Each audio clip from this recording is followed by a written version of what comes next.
Autre titre de l'actualité, la ministre de l'Éducation, Marie-Martine Schins, a dévoilé ce qui devraient être les futures grilles horaires des écoles, prévues dans le pacte d'excellence. Concrètement, qu'est-ce qui va changer tant dans l'enseignement primaire que secondaire? On voit cela avec Loïc Parmentier et Michael Harvey. C'est parti. Aujourd'hui, le cours est consacré aux futures grilles horaires privilégiées par la ministre de l'Éducation. Prenez des notes, c'est un peu compliqué. D'abord, la future grille horaire commencera dans le secondaire en 2024. 34 périodes par semaine de 45 minutes. Dans le détail, parlons d'abord du français. 6 heures en première année. Les 2 années qui suivent, seulement 4 heures. Mais tout le monde aura 2 heures de latin. En parlant de langue, passons aux langues étrangères. Là aussi, il y a du changement. 4 heures en première année. Rajoutez à cela une seconde langue étrangère en deuxième et troisième année pendant 2 heures. Autre grand changement pour les 3 premières années du secondaire, l'histoire, la géographie, l'économie, les sciences sociales, 4 heures au total.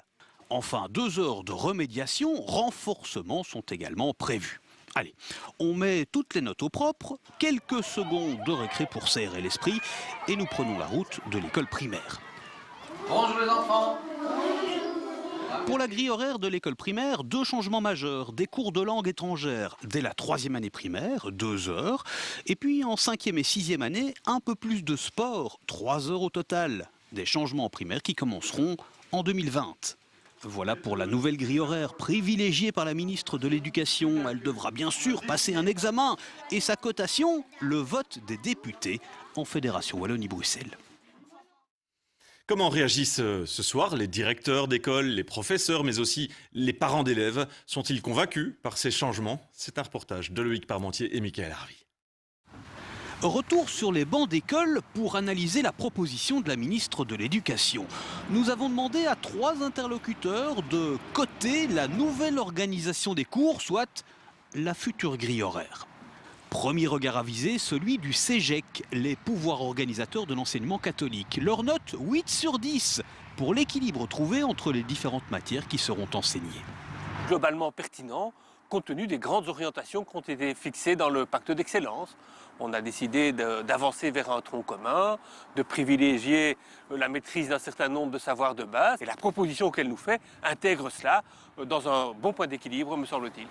Deuxième examinateur, la CGSP, syndicat d'enseignants, plus critique avec cette note de 6,5 sur 10. Le tronc commun, c'est très bien, mais il y a peut-être un peu trop de cours différents.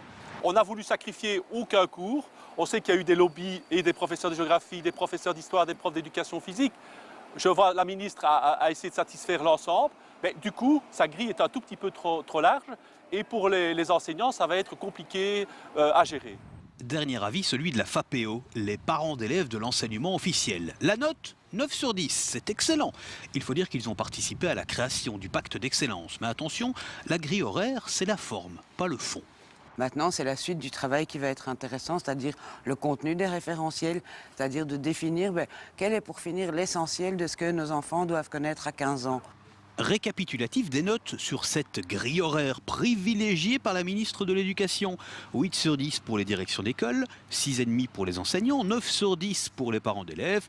Code final, 7,8 sur 10, examen réussi.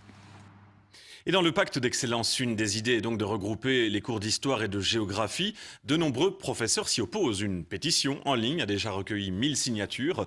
Vincent Jamoul et David Muller ont suivi un de ses professeurs dans son cursus. Il explique pourquoi, selon lui, c'est une mauvaise idée. Reportage.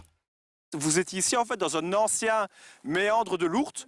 Ourthe qui a creusé en 500 millions d'années une vallée de 60 mètres de profondeur. Avec ses carrières, ses pierres, ses grottes, Comblain-au-Pont prend aujourd'hui la place du tableau et des livres. Face à vous, une nouvelle curiosité du relief. Regardez, vous avez là-bas 3 grands morceaux de roche.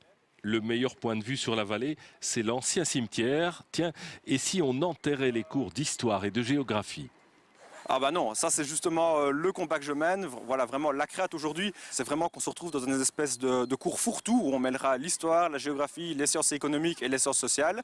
Cours qui sera en plus réduit à 4 heures semaine. L'eau n'arrive pas ici par hasard, elle sort en fait de la roche calcaire. On est face ici à ce qu'on appelle une résurgence. Ce projet de regroupement de matières pour les 3 premières années du secondaire en a fait bondir plus d'un. Une pétition est en ligne. Elle a déjà recueilli plus de 1000 signatures de profs, y compris universitaires. La géographie, aujourd'hui, on est vraiment loin de l'image un petit peu désuète et poussiéreuse qu'on peut en avoir. On essaye vraiment de travailler sur les enjeux de demain, qu'ils soient migratoires, naturels ou liés à l'aménagement du territoire, par exemple. L'histoire par les historiens, la géo par les géographes. Dans les entrailles de la Terre, les élèves, ils en pensent quoi? Avoir un prof en chaque cours, il connaît sa matière à fond, tandis qu'un prof pour tous les cours, je ne pense pas qu'il connaîtrait aussi bien qu'un prof sa matière en profondeur. C'est des cours quand même assez importants et je trouve que c'est bien de les séparer, comme ça on peut les voir plus en profondeur et voilà. Qu'est-ce qu'on peut retrouver dans le sol? De l'argile. De l'argile. Toute une journée de géographie sur le terrain, est-ce compatible avec le pacte d'excellence? Si on est dans un cours 4 heures semaine où on doit faire de l'histoire, de la géographie, des sciences sociales et des sciences économiques, j'imagine difficilement qu'on puisse réussir à organiser une journée aussi spécifique que celle-ci, une vraie journée de terrain. Comprendre l'histoire pour ne pas la répéter, comprendre la géographie pour respecter l'environnement, c'est l'objectif des profs. Pour des élèves avec la tête beaucoup plus remplie que les stalactites.